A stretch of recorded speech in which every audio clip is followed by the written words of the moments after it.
నమస్కారం. ప్రేక్షకులందరికీ శుభోదయం. ఈనాటి శుభయోగం శీర్షికన మార్గశిర మాస ప్రారంభం సందర్భంగా ఈ మాసంలో ఎటువంటి నియమాలను పాటించాలో, మార్గశిర మాసంలో వచ్చే విశేషమైన పర్వదినాలు ఏంటో, వాటిలో దాగి ఉన్న విశిష్టత ఏంటో, అలాగే ఈరోజు పోలీస్ వర్గం విధి విధానాన్ని ఏ విధంగా ఆచరించాలో పరిశీలిద్దాం. ప్రధానంగా ఈరోజు పోలీస్ వర్గం దీపారాధన నిర్వహించడం ద్వారా ఉత్తమమైన ప్రయోజనాలను పొందవచ్చు. కార్తీక మాసం మొత్తం కూడా నియమం ప్రకారం ప్రాతకాలంలో స్నానాన్ని ఆచరించి దీపాలను వెలిగించి, అలాగే శివకేశవుల ఆలయాలలో ఈశ్వరుడిని విష్ణుమూర్తిని దర్శించుకొని కార్తీక వ్రతాన్ని ఆచరించిన మహిళామణులు ఎవరైనా సరే ఈరోజు మార్గశిర మాస ప్రారంభం మొదటి రోజు తెల్లవారుజామున నదీ తీరానికి వెళ్ళి నదిలో స్నానాన్ని ఆచరించి ఆ తర్వాత అరటి దొప్పలో వెలుగుతున్నటువంటి దీపాన్ని ప్రవహించే నీటిలో విడిచిపెట్టాలి. దీనినే పోలీస్ స్వర్గ దీపము అనే పేరుతో పిలుస్తారు. అరటి దొప్పలో గృహంలో మహిళామణులు ఈరోజు దీపాన్ని వెలిగించి ఆ దీపానికి పసుపు కుంకుమ అక్షతలతో పూజ చేసి ఆ దీపాన్ని ప్రవహిస్తున్న నీటిలో విడిచిపెట్టినట్లయితే ఆ పోలీస్ స్వర్గ దీపం వల్ల గృహంలో మహిళామణులందరూ కార్తీక మాసంలో నిర్వహించిన దీపాల దానాల వల్ల, దీపాలు వెలిగించటం వల్ల వచ్చే పరిపూర్ణమైనటువంటి శుభ ఫలితాలను పొందవచ్చు. ఆ విధంగా నదిలో దీపాన్ని విడిచిపెట్టిన తర్వాత మహిళామణులందరూ గృహానికి తిరిగి రావాలి.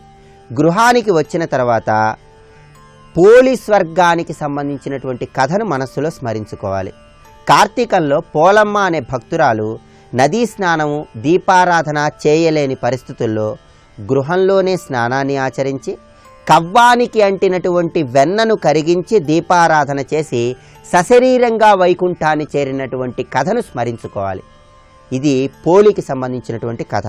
ఆ కథను స్మరించుకొని ఆ తర్వాత అక్షతలు శిరస్సును ధారణ చేయాలి. ఇలా చేస్తే ఇహలోకంలో సర్వసంపదలు పొందడంతో పాటుగా పరలోక మోక్ష ప్రాప్తిని సిద్ధింపజేసుకోవచ్చు. అందువల్ల కార్తీక మాసం మొత్తం కూడా పుణ్యస్నానాలు చేసి దీపాలు వెలిగించిన మహిళామణులందరూ కూడా మార్గశిర మాసం మొదటి రోజు నదికి వెళ్ళి నదిలో స్నానం ఆచరించి ఆ తర్వాత అరటి దొప్పలో దీపాన్ని వెలిగించి ఆ దీపానికి పూజ చేసి నదిలో విడిచిపెట్టండి.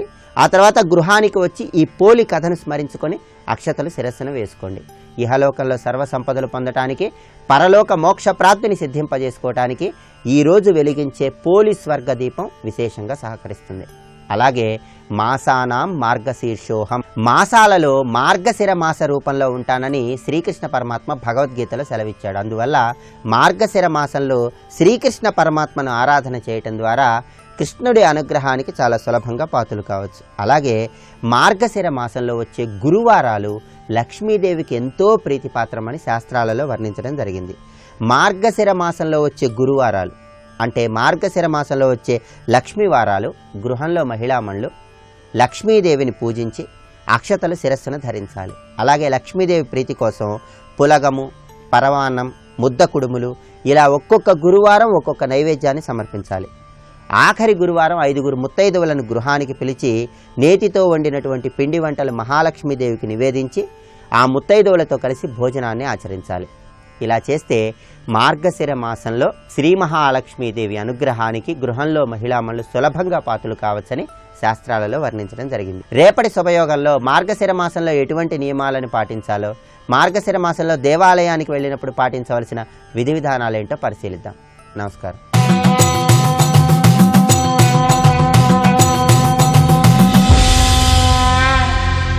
శతక సాహితీ సరస్వతికి నమస్కారం. పాపమా నన్ను వచ్చి పట్టరాకుము నీకు పట్టిన శ్రీహరిపాదమానా, విఘ్ననాయకులార వినుడు నా హృదయంబు విడువకుండిన చక్రి అడుగులానా, కామాది శత్రువర్గములారా పారుడి పారకుండిన శౌరి పాదమాన, అజ్ఞానమా చిత్తమంటరాకుము నీకు అంటిన శ్రీకృష్ణునంఘ్రులాన, అనుచు నీ ఆనవెట్టిన ఆజ్ఞమీరి పట్టనేర్చునే నన్నవి భయములేక, బాలగోపాల కరుణాలవాల నీలశైల పాలావని పాల చారుశీల. ఓ బాలగోపాలస్వామి, నిన్ను గనక దృఢమైన భక్తితో మనస్సులో నిలుపుకుని హృదయంలో నిలిపి నీ నామస్మరణని నిరంతరము కూడా ఈ జిహ్వపైన నిలిపినట్లయితే ఏ పాపం వచ్చి మమ్మల్ని ఆవహిస్తుందయ్యా, ఏ అజ్ఞానం మమ్మల్ని ఆశ్రయించగలదు?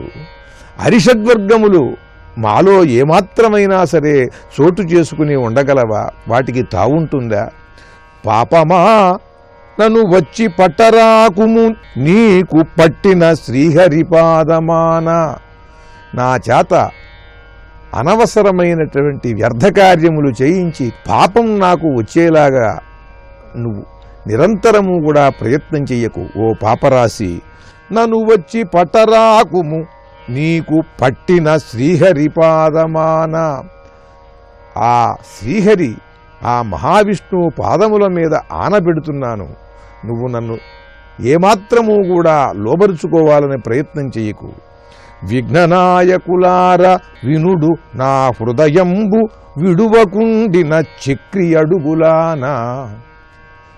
అనేకానేక సంశయాల రూపంలో, సోమరితత్వం రూపంలో విఘ్నములన్నీ కూడా వ్యక్తి హృదయంలోనే ఉంటాయి. తన సంకల్పంలోనే ఇవన్నీ ఉంటాయి. ఆ సంకల్పంలో ఉండే దృఢత్వము, శుద్ధత్వము లేకపోవటంతో అవన్నీ కూడా నెమ్మదిగా విఘ్నములుగా తరువాత తనకు ఎదురుకుండా వస్తాయి. అసలు లోపలే ఉంటాయి అవి. కనుక ఈ లోపలున్నటువంటి విఘ్నములను గురించి తెలుసుకున్నవాడై విఘ్ననాయకులారా అనేకానేక విఘ్నముల యొక్క సమూహాన్ని ఆయన సంబోధిస్తూ వినుడు నా హృదయంబు విడువకుండిన చక్రి అడుగులానా. సుదర్శన చక్రాన్ని చేత ధరించిన మహావిష్ణువు పాదములపైన ఒట్టు పెట్టి చెబుతున్నాను, నా హృదయం నుండి మీరు తొలగిపోండి. ఏమాత్రం సంశయము సందేహము అనేటువంటిది నాకు కలిగించకండి ఓ విఘ్ననాయకులారా. లేదన్నట్లయితే ఆ చక్రి తన చక్రాన్ని విడిచినట్లయితే వచ్చి మీరు ముక్కలైపోతారు, జాగ్రత్త అని హెచ్చరిస్తున్నాడు. ఆ శ్రీకృష్ణుని పైన ఉన్నటువంటి ఆ భక్తి విశ్వాసముల యొక్క పరాకాష్ఠ స్థితిని తెలియజేస్తున్నాయి. కామాది శత్రువర్గములార పారుడి పారకుండిన శౌరి పాదమాన. కామ క్రోధ మోహ లోభ మదమాత్సర్యాలకి చిక్కి కొట్టుమిట్టాడుతూ తెలుసుకున్నటువంటి జీవుడు ఈ కోపం నుండి బయటపడటం ఎలా, ఈ లోభబుద్ధిని పోగొట్టుకోవటం ఎలా, ఈ అసూయని పోగొట్టుకోవటం ఎలా, ఈ అహంకారాన్ని పోగొట్టుకోవటం ఎలా, ఈ కోరికలన్నింటినీ వదులుకోవటం ఎలా అని నిరంతరం లోపల మదనపడుతూ ఉంటాడు. అటువంటి స్థితిలో ఉన్న వారందరికీ కూడా అద్భుతమైన భావజాలాన్ని అందిస్తున్నాడు. ఆ శ్రీకృష్ణుని పాదపద్మములను గనక ఆశ్రయించినట్లయితే వాటిని పిలిచి వాటినే హెచ్చరించేటువంటి అద్భుతమైన శక్తి మనకు కలుగుతుంది. కామాది శత్రువర్గములార పారుడి, మీరు పారిపోండి, లేకపోతే శౌరి పాదమాన, ఆ శౌరి వచ్చి మిమ్మల్ని ఎక్కడా లేకుండా చేస్తారు. నా దగ్గర నుండి మీరు వెళ్ళిపోయినట్లయితే మీకు మంచి జరుగుతుంది. ఎక్కడో అక్కడ ఇంకొకటి హృదయాన్ని చూసుకుని కృష్ణభక్తి లేని వాడిని వాడి హృదయంలో మీరు చేరవచ్చు. కానీ మీరు గనక ఇక్కడే ఉన్నట్లయితే మిమ్మల్ని సమూలంగా నాశనం చేస్తాడు కృష్ణ భగవానుడు వచ్చి. ఆ తర్వాత మీ ఉనికే ఉండదు అంటూ విఘ్నములకు, అరిషడ్వర్గములకు, పాపరాశులకు కూడా హెచ్చరిక చేస్తూ దృఢమైన భక్తి విశ్వాసములతో శ్రీకృష్ణ పరమాత్మని ఆరాధిస్తూ అద్భుతమైన పద్యరచన చేసి గొప్ప శతకాన్ని మనకు అందించిన పండిత కవులు, కృష్ణభక్తి తత్పరులు శ్రీ పుసులూరి సోమరాజామాత్య కవి రచించిన బాలగోపాల శతకంలోని మరి యొక్క పద్యం గురించి రేపు ఉదయం తెలుసుకుందాం. ఓం శ్రీకృష్ణాయ నమః.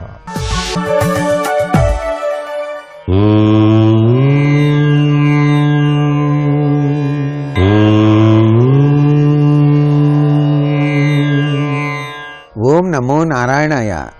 ఓం నమః శివాయ. శ్రీమాత్రే నమః. నేటి నుంచి మార్గశిర మాస ప్రారంభం. అందున బుధవారం విష్ణు ప్రీతికరం. మాసానాం మార్గశీర్షోహం ఋతూనాం కుసుమాకరం అని చెప్పేసి శాస్త్రం. మాసాల్లో మార్గశిర మాసం. ఋతువుల్లో వసంత ఋతువు తానేనని చెప్పేసి శ్రీకృష్ణ పరమాత్మ భగవద్గీతలో తెలియచేశాడు. ఈ మాసం తొలినాడు పవిత్రవంతమైనటువంటి గంగా స్నానం ఆచరించడం వలన సూర్యగ్రహణ సమయంలో స్నానం ఆచరించినటువంటి ఫలం కూడాను లభ్యపడుతోంది అని చెప్పేసి శాస్త్రవచనం. మార్గశిర మాసమంతా విష్ణాలయాల్లో గోదాదేవిని పాసురాలలో చక్కగా చదువుతూ విష్ణు పూజ చేసేటువంటి సాంప్రదాయం ఉంది. ప్రతి గురువారం లక్ష్మీదేవిని పూజించేటువంటి ఆచారం ఉంది. మార్గశిర లక్ష్మీ వ్రతం విశేషంగా జరిపేటువంటి సాంప్రదాయం కనిపిస్తుంది. కార్తీక మాసంలో శివకేశవుల్ని ఇరువురిని కూడాను ఆరాధన చేస్తే, ఈ మాసంలో మహావిష్ణువును లక్ష్మీదేవిని ఆరాధన చేసేటువంటి సంప్రదాయ లక్షణం మనం గ్రహించాలి. సర్వాంతర్యామి అయినటువంటి ఆ విష్ణుదేవుడు అనుక్షణం కూడాను మనకి కంటికి రెప్పలా కాపాడి రక్షించడానికి విష్ణు సహస్రనామ పారాయణ నిత్యం కూడాను పఠనం చేయటం సర్వే సర్వత్రా గొప్ప విశేషం. అంతేకాకుండా లక్ష్మీదేవి యొక్క అనుగ్రహాన్ని మనం పొందటానికి శ్రీ సూక్త పఠనం అనేటువంటిది ఆచరించటం సర్వే సర్వత్రా కూడాను శుభదాయకంగా గ్రహిద్దాం. లక్ష్మీదేవికి ప్రీతివంతమైనటువంటి ఆ పద్మ పుష్పాలతో ఆ తల్లిని ఈ మాసమంతా కూడా అర్చన చేసి తరిద్దాం. విష్ణుమూర్తికి ప్రీతివంతమైనటువంటి తులసిమాలను ప్రతినిత్యం కూడాను అలంకరిస్తూ శ్రీరామ రామ రామేతి రమే రామే మనోరమే సహస్రనామ తత్తుల్యం రామనామ వరాననే అనేటువంటి శ్లోకాన్ని మనసు నిండా నింపుకొని ఆ నీరజాక్షుని ధ్యానం చేయటం జీవన్ముక్తికి మార్గదర్శక సూత్రంగా గ్రహించి తరించాలి. సర్వే జనా సుఖినో భవంతు.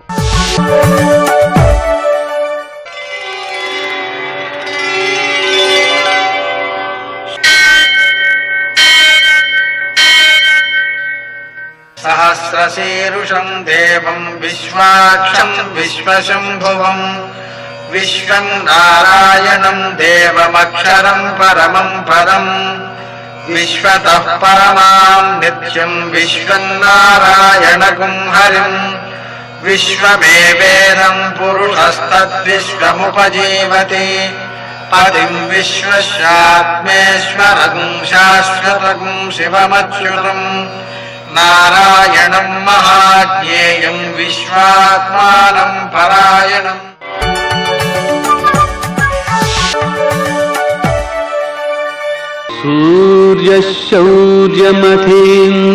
సూర్యశౌర్యమథేంద్రపదవీ సన్మంగళం మంగళం. ఆపదామపహర్తారం దాతారం సర్వసంపదాం లోకాభిరామం శ్రీరామం మోక్షదంతం నమామ్యహం. నేటి కాలమాన విశేషాలను గమనిద్దాం. స్వస్తి శ్రీ చాంద్రమాన దుర్ముఖనామ సంవత్సరం దక్షిణాయనం హేమంత ఋతువు మార్గశిర మాసం శుక్లపక్షం బుధవారం. సూర్యోదయం 6:33 సూర్యాస్తమయం 5:36. తిథి పాడ్యమి రాత్రి 8:03 వరకు. నక్షత్రం జ్యేష్ఠ రాత్రి 2:35 వరకు. వర్జం శేషవర్జంగా ఉదయం 7:54 వరకు. దుర్ముహూర్తం ఉదయం 11:42 నుంచి 12:27 వరకు. అమృతకాలం సాయంకాలం 4:45 నుంచి 6:34 వరకు. రాహుకాలం బుధవారం కాబట్టి మధ్యాహ్నం 12 నుంచి 1:30 వరకు. అష్టకవర్గురీత్యా శుభప్రదమైన సమయం ఉదయం 8:30. నేటి విశేషం మార్గశిర మాస ప్రారంభం. నిన్నటి వరకు కార్తీక మాస వ్రతాన్ని ఆచరించినటువంటి కూలి స్వర్గాన్ని చేరుకుంది. తాత్పర్యం, ధర్మాచరణ ద్వారా మనం ఉత్తమ సత్ఫలితాలను పొందుతాం అనడానికి ఒక నిదర్శనం. అలాగే మార్గశిర మాసాన్ని మాసానాం మార్గశీర్షోహం అని కృష్ణుడు చెప్పాడు భగవద్గీతలో. భగవద్గీత ఈ మార్గశిర మాసంలో శుద్ధ ఏకాదశి నాడే ఆవిర్భవించింది, గీతా జయంతి అని కూడా అంటూ ఉంటారు. విశేషించి ఈ ఏకాదశికి మోక్షద ఏకాదశి అని పేరు. అంటే సాక్షాత్తు విష్ణు స్వరూపమైన మార్గశిర మాసంలో విష్ణు స్మరణ మోక్షప్రాప్తికి ఉపకరిస్తుంది. కాబట్టి మనం ఈ మాసమంతా కూడా ఆ విష్ణు స్మరణ చేసుకుంటూ ఉండడం, విష్ణు సహస్రనామ స్తోత్ర పారాయణ చేసుకుంటూ ఉండడం, భగవద్గీత పారాయణ చేసుకుంటూ ఉండడం, దాని అర్థాన్ని ఆచరించడానికి ప్రయత్నం చేస్తూ ఉండడం, ఇంకా విశేషించి ఈ మాసంలో మనం శ్రీరామ రామ రామ అనే నామాన్ని ఎక్కువగా జపించుకుంటే ఎక్కువసార్లు విష్ణు సహస్రాన్ని పారాయణ చేసిన ఫలితాన్ని పొందగలుగుతాం. అలాగే ఈరోజు యోగిరాజ వల్లభ దత్తావతారం కాబట్టి మనం యోగ సాధనను పెంపొందించుకోవడానికి ఆ దత్తాత్రేయుణ్ణి ఆరాధించి ఈ మాసాన్నంతని కూడా సద్వినియోగం చేసుకోవచ్చు. నేటి ఆణిముత్యాలు.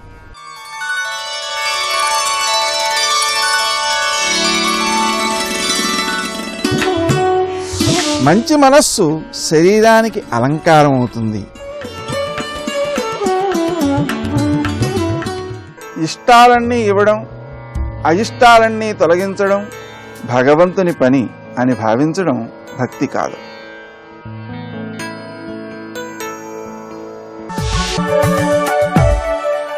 నమో నమో సుబ్రహ్మణ్య శ్రీ వరదా ఉషోదయం మేలు కొలిపినది నీ కృతిగా. గిరుల యందు నువ్వు ఉండడానికి కారణం ఏమిటి అంటే నా గిరిని ఎక్కితే ఆ గిరికి తీసుకువెడతానని చెప్పడానికి అని. ఇది ఒక భావం. పర్వతాన్ని ఎక్కితే ఆ కొన మీద పార్వతీ పరమేశ్వరులు ఉంటారు. ఇది మనం సాలోక్యముక్తి సగుణ భక్తులు చెప్తున్నాం.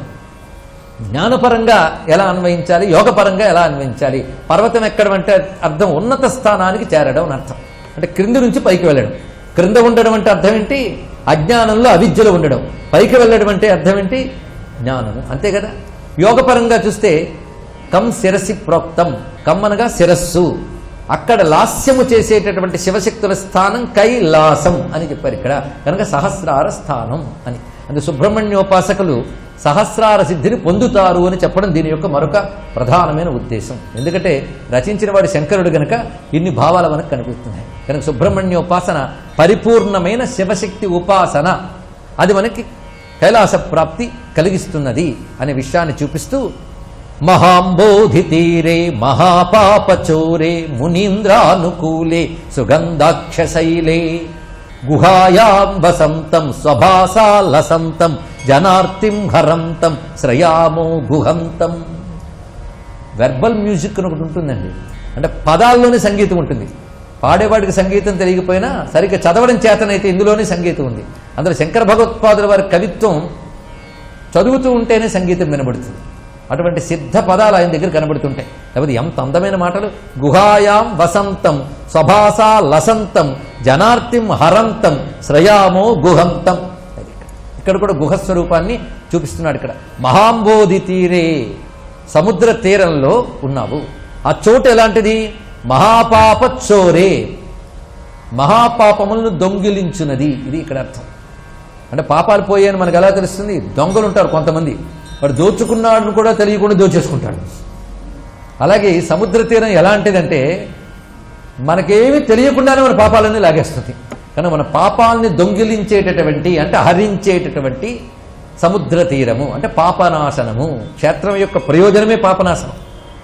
మునీంద్రానుకూలే, తర్వాతి మాట అక్కడ మునీంద్రులకు అనుకూలమైనది అన్నారు ఇక్కడ. పైగా కూలము అనే మాటకు అర్థం ఏంటంటే ఒక ప్రవాహం ఒడ్డును అరుచుకుంటూ ఉంటే దాని కూలము అంటారు, తీరము అని అర్థం. అలాగే సముద్ర తీరము మునీంద్రులకు అనుకూలము. అనుకూలం అనే మాట మన లోకంలో కూడా చెప్పుకుంటుంటాం. మనకి అది సావకాశంగా ఉంటే అనుకూలం అంటాం.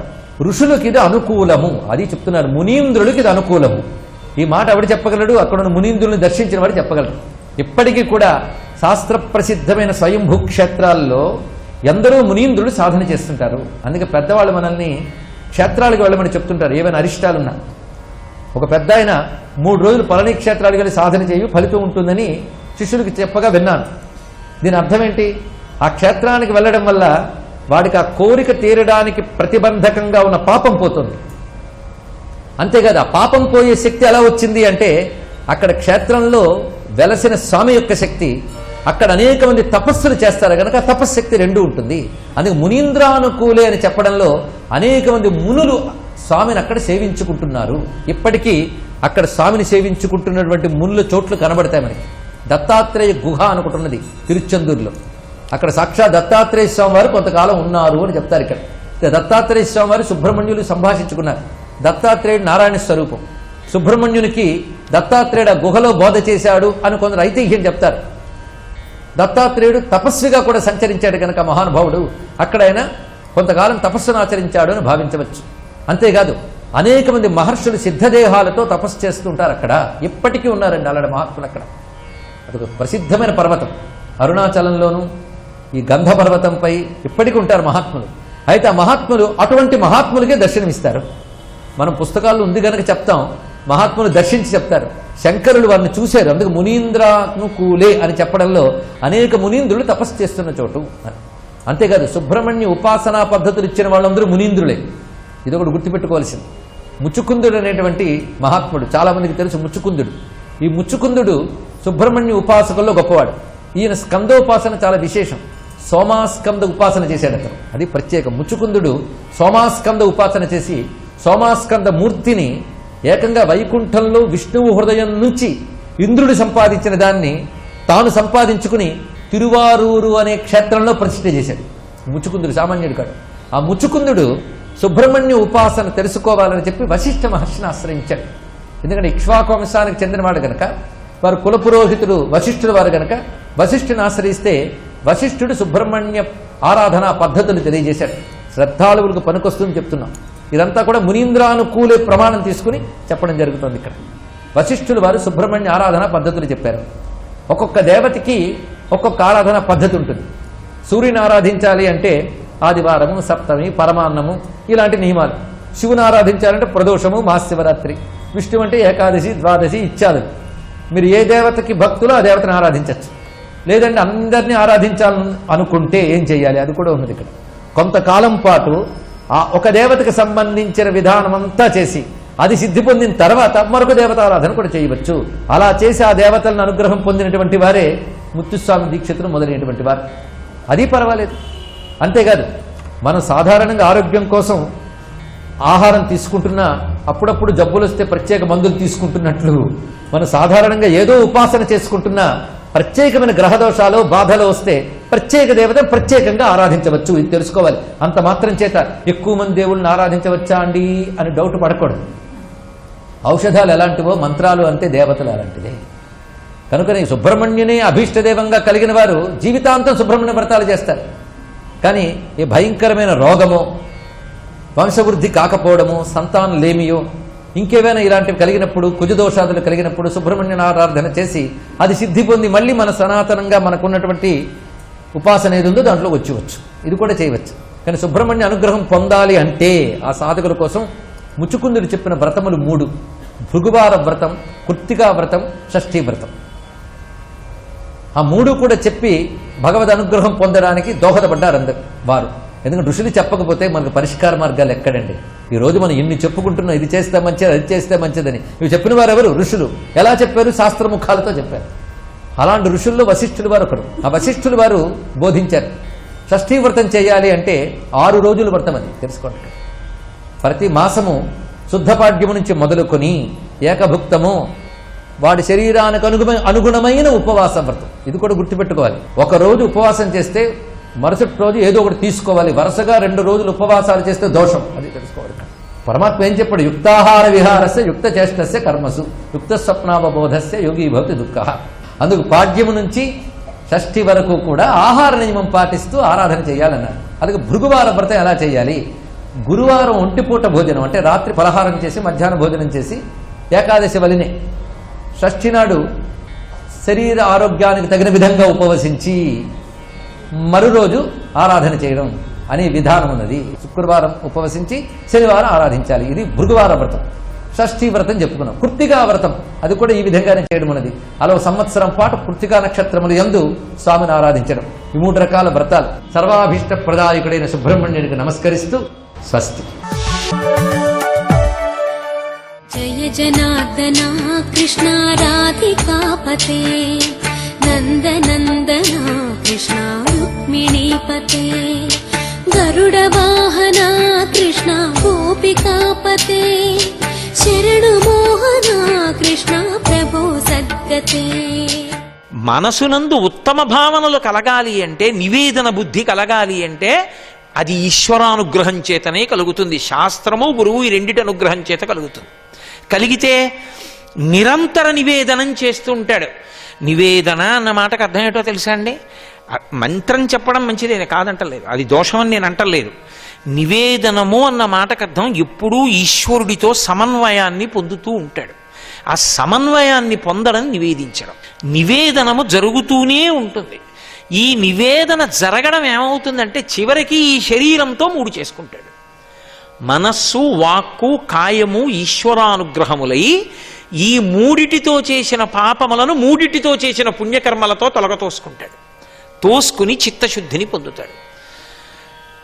ఇది ఉంది కాబట్టి ఇందులో మనస్సు ఉంది, ఇది ఉంది కాబట్టి నోరుంది కాబట్టి వాక్కుంది. ఇప్పుడు ఇది ఉంది కాబట్టి ఈ శరీరం ఉంది కాబట్టి ఈ శరీరంతో ఓ పుణ్యకర్మ. ఓ దేవాలయానికి వెళ్ళి దేవాలయాన్ని తుడవడం, దేవాలయాన్ని కడగడం, దేవాలయానికి ముగ్గు పెట్టడం, దేవాలయానికి బూజు దులపడం, స్వామివారి పల్లకి పట్టుకోవడం, స్వామివారి దేవాలయానికి ప్రదక్షిణం చెయ్యడం, స్వామి కట్టి విప్పిన బట్టలు తెచ్చి ఉతికి పట్టుకెళ్ళి ఇవ్వడం. శరీరాన్ని ఎవరిచ్చాడో వాడి సేవలో వినియోగించడం. ఎవరిచ్చాడో వాడి తృప్తి కొరకు సమాజమునందు ఈశ్వరుణ్ణి చూసి ఉపయోగించడం. రంతిదేవోపాఖ్యానమని భాగవతంలోనే చాలా చిన్న ఘట్టం, కానీ ఒక పెద్ద మెరుపు. ఆయన సామాన్య ధర్మములు అని వేదంలో కొన్ని ధర్మాలు ఉన్నాయి. అన్ని భూతముల యందు దయ కలిగి ఉండాలి. అందుకే వామనమూర్తి ఘట్టంలో భవతే విష్ణుస్వరూపాయతే తత్ప్రామాణ్య విదే త్రిపాదస్య ధరణిం దాస్యామియంచన్ క్రియాక్షిప్రుండై ధనుజేశ్వరుండు వడుగుం చేసాచి పూసించి బ్రహ్మప్రీతం అని ధారబోసే భువనం ఆశ్చర్యము పొందగా. ఇప్పుడు నివేదనము అంటే ఈ శరీరాన్ని అక్కడ భగవత్ సేవగా వాడ్డం. రంతిదేవుడు చేశాడు. ఆ దయా అన్న మాటని ఎంత గొప్పగా అన్వయం చేసుకున్నాడంటే జీవితంలో ఆయన దగ్గర ఉన్నవన్నీ దానం చేయడమే. ఆయనకు అన్నిటికన్నా ఇష్టమైంది ఏమిటో తెలుసా? కష్టపడుతున్నటువంటి వాడు ఎవడున్నాడో చూసి వాడిని ఆదుకోవడంలో ఆయనకి తృప్తి. అందుకని ఆయన అందరికీ అన్నీ దానం చేసేశాడు. ఒకప్పుడు క్షామం వచ్చింది రాజ్యంలో. అన్ని దానాలు చేసిన వాడు ఉన్న చోట క్షామం ఏమిటి? దేవతల లీల, పరీక్ష చెయ్యాలని. తట్టుకోగలడా? ఈయన పరిణతి ఏ స్థాయిలో ఉంది చూడాలనుకున్నారు. 48 రోజులు రంతిదేవుడికి నీళ్లు కానీ అన్నం కానీ దొరకల. అలాగే ఉన్నాడు. 48 రోజులు అయ్యాక బ్రహ్మ విష్ణు మహేశ్వరులు ఇతన్ని పరీక్షిద్దామని పాయసాన్నము, నెయ్యి, మంచినీళ్లు పంపారు నగరంలో ఉన్న ఎవరి ద్వారానో. ఎవరో అయ్యా మా ఇంట్లో ఏదో దొరికిందండి మీకు ఇస్తున్నాను, మహారాజు కదా నిష్కారణంగా చచ్చిపోతారని పట్టుకొచ్చి ఇచ్చారు. అతను కూర్చుని ఇక తిందామని కూర్చుని సంతోషంతో ఔపోసన పడుతున్నాడు. మళ్ళీ ఆ దేవతలే బ్రాహ్మణ రూపంలో వచ్చారు. అయ్యా కడుపు కాలిపోతోంది, ఏమైనా పిడుదు అన్నారు. అతని దగ్గర ఉన్న పదార్థంలో సగభాగాన్ని బ్రాహ్మణులకు ఇచ్చేశాడు. వాళ్ళు తిని వెళ్ళిపోయారు. మిగిలిన సగం తినబోతున్నాడు. కొంతమంది శూద్రులు వచ్చి అన్నం అడిగారు, వాళ్ళకి ఇచ్చేశాడు కొంత. ఇంకా కొంచెం మిగిలింది. 4 కుక్కలు పట్టుకుని చండాల రూపంలో వచ్చాడు ఒకడు.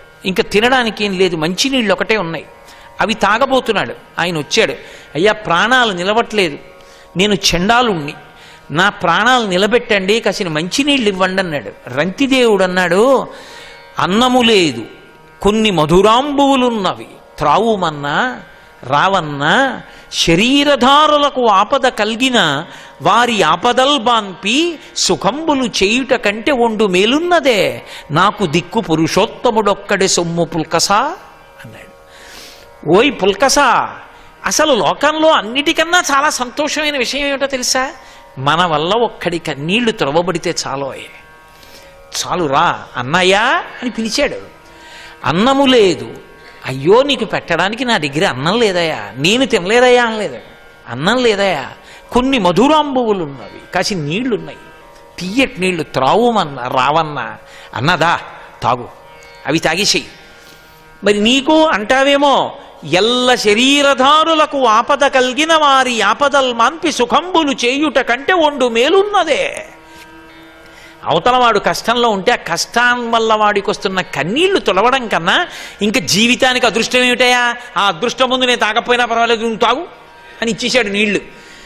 మరి నీకు దిక్కెవరు? పురుషోత్తముడు ఒక్కడే సొమ్ము పుల్కస, ఆ విష్ణువు నన్ను రక్షిస్తాడులే, తాగు. మరి నువ్వు విష్ణువే, నా దృష్టిలో విష్ణువే తాగుతున్నాడు, తాగు. వాడికి నీళ్లు లేవని తన దగ్గర ఉన్నవి ఇస్తున్నానని ఇవ్వలేదు, విష్ణువుకి ఇస్తున్నానని ఇచ్చేశాడు. ఇంకింతకన్నా ఏం కావాలి? శరీరంతో ఉన్నందుకు అంతకన్నా అదృష్టమే ఉంది. విష్ణువుకి ఇచ్చి శరీరం పడిపోతే పర్వాలేదన్నాడు. బ్రహ్మ విష్ణు మహేశ్వరులు ప్రత్యక్షమయ్యారు. ఏమీ అడగలేదు, ఒక్క వరం అడగలేదు. ఒక్క వరం అడగకపోతే వాళ్ళు ఏం చేశారంటే మహాయోగిని చేశారు. ఆయన్ని మహాయోగిని చేస్తే ఏమైందంటే ఎవరు ఆయన దగ్గరికి వెళ్ళి కూర్చున్నా అజ్ఞాన దాహకత్వం వచ్చింది. అజ్ఞానం పోయి వాళ్ళందరూ కూడా యోగులైపోయారు. చిట్ట చివర ఈశ్వరుణ్ణి చేరిపోయాడు. కాబట్టి శరీరంతో ఉన్నందుకు అవతల వారి యొక్క బాధని నీ బాధగా భావించి తీర్చడం తప్ప, వాడు బాధలో ఉన్నాడు నేను బాధలేని వాడిని అందుకు ఇచ్చానని అహంకారంతో కాదు. దీనికి ఆకలేస్తే ఇది ఎంత బాధపడిపోతుందో, పాపం అంత బాధలో ఉన్నాడు కదూ, పోన్లే ఓ అట్టు పెడదాం, ఏం పోయింది మనం 3 తింటే ఒక్క అట్టు పెడదాం అని పెట్టినవాడున్నాడే, వాడు ఈ శరీరాన్ని ఈశ్వరుడు ఇచ్చాడు కాబట్టి మళ్ళీ ఈ శరీరంతో ఈశ్వర సేవ చేస్తున్నాడు. ఈ మనసు ఈశ్వరుడు ఇచ్చాడు, ఈ మనసుతో ఈశ్వరుడి సేవ చేస్తున్నాడు. మనస్సుతో ఈశ్వరుడి సేవ అంటే అవతలవాడి మనసు దేనికి సంతోషిస్తుందో, దేనికి గాయపడుతుందో తెలుసుకుని ప్రవర్తించడం. ఇది నన్నంటే బాధపడతాను సుమా, కాబట్టి నేను అన్నం.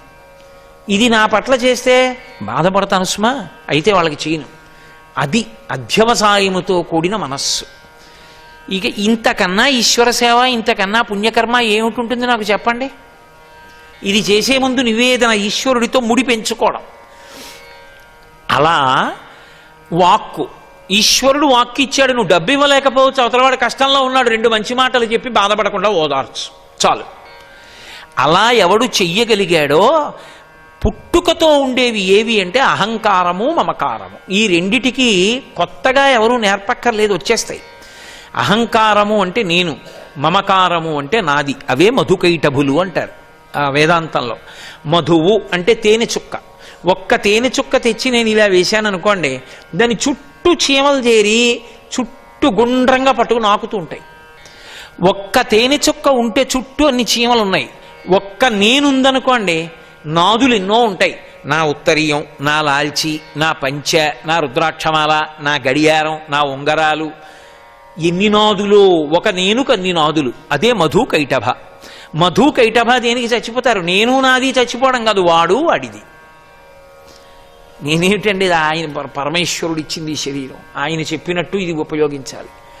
నాదేమిటండి, వాడిది. నా ఇల్లు కాదు, వాడిచ్చిన ప్రసాదం ఇది. వాడిచ్చిన ప్రసాదాన్ని నేను అనుభవిస్తున్నాను. ఇప్పుడు ఆ బుద్ధితో అనుభవించిన వాడికి బంధనం ఎక్కడుంది? నేను నాది 2 గుటకలు వాడు వాడిది అయింది కృష్ణుడు తాగినప్పుడు. పోయిందంతే పూతన, ఊర్ధ్వలోకాలకు వెళ్ళిపోయింది. నేను నాది వాడు వాడిది అవడం మన ప్రయత్నానికి అవదు. నివేదన బుద్ధి అంకురించాలి లోపల. ఈ నివేదన బుద్ధి అంకురించడానికి కూడా ఈశ్వర భక్తికి ఈశ్వరుడే కారణం. ఆయన అనుగ్రహించాలి. ఆయన అనుగ్రహిస్తే ఆ భక్తి, ఆ మర్యాద ఏర్పడినప్పుడు జీవితం పండుతుంది. వాడికి పూజామందిరమే కాదు పుణ్యకర్మకి, యావత్ ప్రపంచము వాడికి పూజామందిరమే. అప్పుడు వాడు ధన్యుడై జీవించగలుగుతాడు. ఈ సందేశాన్ని మనకి అందించింది పూతన సంహార ఘట్టం. అంత పవిత్రమైంది. 2 గుటకలు కృష్ణ పరమాత్మ తీసుకుంటే ఆమె కావాలని ఇచ్చిందా? ఇవ్వలేదు. చంపుదామని ఇస్తేనే ఆవిడంత స్థితిని పొందితే, నివేదన నువ్వు భక్తితో చేస్తే ఏ స్థితికి వెడుతుంది? అందుకని నైవేద్యము, నివేదన అన్న మాటకి సనాతన ధర్మంలో అంత గొప్ప శక్తి వచ్చింది. ఏదైనా ఈశ్వర ప్రసాదంగా అనుభవించడమే, నాది అని అనుభవించడం చేత కాదు. ఈ దేశంలో అన్నిటికన్నా గొప్పదేది అంటే ప్రసాదమే. ప్రసాదమును తిరస్కరించరు. ప్రసాదము అన్న మాటకంత లోపలికి పట్టుకెడితే పులిహార, ఈశ్వరుడికి చూపించి పట్టుకొస్తే ప్రసాదం. ప్రసాదము అంటే ఈశ్వరుడికి చెప్పి అనుభవించుట. ఈ బ్రతుకే ఈశ్వర ప్రసాదము. సర్వం శ్రీ ఉమామహేశ్వర పరబ్రహ్మార్పణమస్తు. స్వస్తి.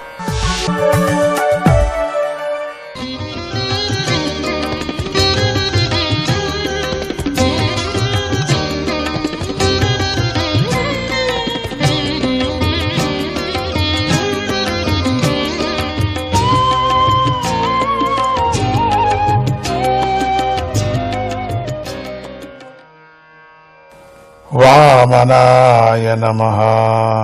అజామినుడు హరిద్వారంలోని గంగ ఒడ్డున తన శరీరాన్ని విడిచిపెట్టాడు. వెంటనే అతడికి కూడా భగవంతుడి అనుచరులు రూపం కలిగింది. అతడికి కూడా అదే విధంగా కలిగిపోయింది. విష్ణుదూతలతో కలిసి బంగారు విమానం ఎక్కి లక్ష్మీపతి స్థానమైన వైకుంఠానికి వెళ్ళాడు. కనుక మోక్షాన్ని కోరుకునేవారు మాటి మాటికి మోక్షం కావాలి నాకు అంటారే, అటువంటి వాళ్ళంతా హెచ్చరించవలసినటువంటి విచారాలు, కర్మబంధాలు తొలగించుకోవటానికి, అజ్ఞానం నాశనం చేసుకోవటానికి నిరంతరము శ్రీహరి నామస్మరణ చేయటం కంటే గొప్ప ఉపాయం మరొకటి లేదు. హరినామస్మరణ వల్ల మనస్సు మళ్ళీ కర్మల వైపు పోదు. దీనిని విడిచి ఇతర ఉపాయాలు అన్ని అనుసరించినా మనస్సు మళ్ళీ రజస్తమో గుణాలతో మలినమవుతుంది. యయేవం పరమం గుహ్యం ఇతిహాస మఘాపహం శృణుయాత్ శ్రద్ధయా యుక్తో యచ్చ భక్త్యానుకీర్తయేత్ న వై సనరకం యాతి నేక్షితో యమకింకరైః యద్యప్యమంగళో మర్త్యో విష్ణులోకే మహీయతే. ఏ మానవుడైతే పాపాలను పోగొట్టే రహస్యమైన ఈ వృత్తాంతాన్ని శ్రద్ధగా వింటాడో, భక్తితో నిరంతరంగా భగవంతుణ్ణి కీర్తిస్తాడో, అలాంటి వాడు ఎంతటి పాపి అయినా కూడా నరకంలో పడే ప్రసక్తే లేదు. యమకింకరులు వాడి వైపు కన్నెత్తి కూడా చూడరు. అతడు విష్ణులోకంలో మహావైభవాన్ని పొందుతాడు. మహాపాపి అయిన అజామినుడు తన కొడుకుకు పెట్టుకున్నటువంటి శ్రీహరి పేరును మరణ సమయంలో పలకటంతోనే వైకుంఠాన్ని పొందాడు. ఇక శ్రద్ధతో శ్రీహరి నామస్మరణ చేసేవాడికి మోక్షము లభిస్తుంది అని ప్రత్యేకించి చెప్పవలసిన పని లేదు కదా అని బోధించాడు శుక మహర్షి. ఇంతటితో 6వ స్కంధములోని 2వ అధ్యాయము సమాప్తము. 3వ అధ్యాయం. ఇక ఈ అధ్యాయంలో యమధర్మరాజు భగవంతుడి నామాన్ని వర్ణించటం జరిగింది. పరీక్షిత్ మహారాజు శుక మహర్షిని ఇలా అడిగాడు, మునీంద్ర, సకల జీవుల ఏ ధర్మదేవత ఆధీనంలో ఉన్నాయో ఆ యమధర్మరాజు యొక్క ఆజ్ఞ వ్యర్థమైపోయింది కదా. దూతల ద్వారా జరిగిన వృత్తాంతాన్ని తెలుసుకున్న ఆయన ఏమన్నాడు? విష్ణుదూతలతో ఎదిరించబడి తిరిగి వచ్చిన తన భటులకు ఆయన ఏమి చెప్పాడు? మహర్షి, మేమింతవరకు యముడి శిక్షకు భంగం కలిగినట్లుగా ఎవరు చెప్పగా వినలేదు మేము. ఇవి విషయంలో జనులకు గల సందేహాన్ని మీరు తప్ప ఇంకెవ్వరూ చేర్చలేరు. ఎందుకంటే యమధర్మరాజు దగ్గరికి వచ్చారు కదా దూతలు, తిరిగి తీసుకురాలేదు కదా. తిరిగి వచ్చి విష్ణుదూతలు చెప్పేశారు. విష్ణుదూతల దగ్గర వెళ్ళాడు. విష్ణుదూతలు చెప్పినట్టు వింటాడు. నాతో రాలేదు అని చెప్పినప్పుడు యమధర్మరాజు ఏమన్నాడు? అదొకటి మిగిలిపోతుంది కదా జనానికి. రాలేదు, వాళ్ళు విష్ణుదూతలు అడ్డుపడ్డారు అని ఊరికే చెప్తే యమధర్మరాజు అంతటితో ఊరికే ఉండిపోతాడా? ఈ విషయంలో జనులకు గల సందేహాన్ని మీరు తప్ప ఇంకెవ్వరూ తీర్చలేరని నా నమ్మకం అన్నాడు. మీరే తీర్చాలా? శుక మహర్షిని అడిగారు పరీక్షిత్ మహారాజు. శ్రీ సుఖ మహర్షి ఇలా చెప్పసాగాడు. ఓ మహారాజా, విష్ణుదూతలు తమ ప్రయత్నానికి అడ్డుపడగానే యమదూతలు సంయమనీ నగరానికి అధిపతి తమ ప్రభు అయిన యమధర్మరాజు వద్దకు చేరి ఇలా విన్నవించుకున్నారు. ఓ ప్రభు, పుణ్యకర్మలు, పాపకర్మలు, పుణ్య పాపాల మిశ్రమ కర్మలు అనే 3 రకాలైన కర్మలను జీవులు చేస్తున్నారు. వాటి ఫలంగా క్రమంగా వారు ఉత్తమ లోకము, నరకలోకము, మనుష్యలోకము అనే 3 పొందుతూ ఉంటారు. ప్రభు, ఈ జీవ సమూహాన్ని శాసిస్తూ వారికి కర్మ ఫలాలు ప్రకటన అయ్యేలా చేసేవారు ఈ సృష్టిలో ఎంతమంది ఉంటారు? లోకంలో శిక్షలు వేసేవారు చాలామంది ఉంటే స్వర్గం కాని నరకం కాని ఎవడికి లభిస్తుంది? ఎవడికి లభించదు. ఒకవేళ ఈ లోకంలో కర్మలు చేసేవారిని శాసించేవారు కూడా అనేక మంది ఉన్నట్లయితే అప్పుడు వారికి గల అధికారము సామంతరాజుల అధికారంలాగా నామమాత్రమే అవుతుంది. అందువల్ల ప్రాణులకు, ఆ ప్రాణుల ప్రభువులకు కూడా నువ్వే సర్వేశ్వరుడు. మానవుల పాపపుణ్యాలను నిర్ణయించి వారికి శిక్షలను విధించే శాసకుడివి కూడా నువ్వే. అలాంటి నువ్వు వేసిన శిక్షకు ఈనాడు విలువ లేకుండా పోయింది. ప్రభు, లోకంలో నీ అధికారము చెల్లటం లేదు. ఈ రోజు ఆశ్చర్యాన్ని కలిగించే ఘటన ఒకటి జరిగింది. నీ ఆదేశాన్ని పాటించి మేమొక పాపిని యాతనలను అనుభవింపజేసే నరకానికి తీసుకొని వస్తున్నాం. అంతలో 4 దివ్య పురుషులు వచ్చి మమ్మల్ని అడ్డుకొని బలవంతంగా నీ పాశాలను త్రెంపేసి వాడిని విడిపించుకొని పోయారు. ఈ యమధర్మ దూతలు చెప్తున్నారు యమధర్మ నాయకు, ఇక మీ ఆజ్ఞ ఏమీ లేదు, ఇక మేమేం చేయలేం. మనం ఇంకా పాప పుణ్య మిశ్రములు అని అనుకున్నాం కదా. పాపాలంటే ఎట్లా, పుణ్యాలంటే ఎట్లా విభజించుకున్నాం. పాప పుణ్య మిశ్రమాలు కూడా మనం దాని సంగతి కూడా చెప్పుకున్నాము, నిజమే. కానీ ఇంత అయినప్పటికి కూడా కర్మం చేసినటువంటి పాపం చేసినటువంటి యమలోకానికి రావాల్సిందే అనుకున్నాము. కానీ ఈరోజు మీ ఆజ్ఞ విరుద్ధంగా జరిగింది. ఒక పాపని విడుచుకొని వస్తున్నాం. చేయరాని పాపాలు చేశాడు, విడిపించుకొని పోయారు విష్ణుదూతలు. నీ ఆజ్ఞను భంగం చేశారు. నారాయణ అని ఆ పాపి పలకగానే భయపడకు అంటూ వారు అక్కడ వాలిపోయారు. ఇదేంటి స్వామి, మాకు అర్థం కాలే. ఒక్కపారి నారాయణ అంటే అయిపోతుందా? ఈ విషయం మాకు హితాన్ని కలిగించేదే అని నువ్వు భావిస్తే మాకు ఆ పురుషుల గురించి చెప్పు అని వినయంగా ప్రశ్నించారు. వాళ్ళెవరు? మేమెంత వాదించినా వాళ్ళు వినుకోకుండా తీసుకువెళ్లారు. అప్పుడు యమధర్మరాజు చెప్తున్నాడు, చాలా సంతోషించి శ్రీహరి పాదపద్మాలను స్మరించి వారికి ఇలా చెప్పాడు. ఓ దూతల్లారా, నాకంటే గొప్పవాడైన మరొక ప్రభువు ఉన్నాడయ్యా. ఆయనే చరాచరాత్మకమైన ఈ జగత్తుకు ప్రభువయ్యా. వస్త్రంలో దారంలాగా ఈ జగత్తంతా ఆయనలోనే ఉన్నదయ్యా. ఆయన అంశ వల్లనే ఈ జగత్తు యొక్క సృష్టి స్థితి లయాలు జరుగుతున్నాయి. ఈ లోకము ముక్కుత్రాడు వేయబడిన ఎద్దులాగా ఆయన వశంలో ఉన్నది.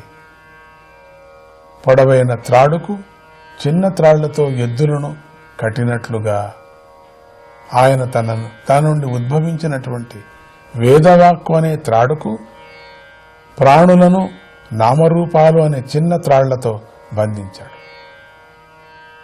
ప్రాణులు ఆయా నామరూపాలు తామే అని భావిస్తూ వేదంలో చెప్పబడిన ధర్మాధర్మాలను చేస్తూ సుఖదుఖాలు అనుభవిస్తున్నారు. వామనాయ నమః.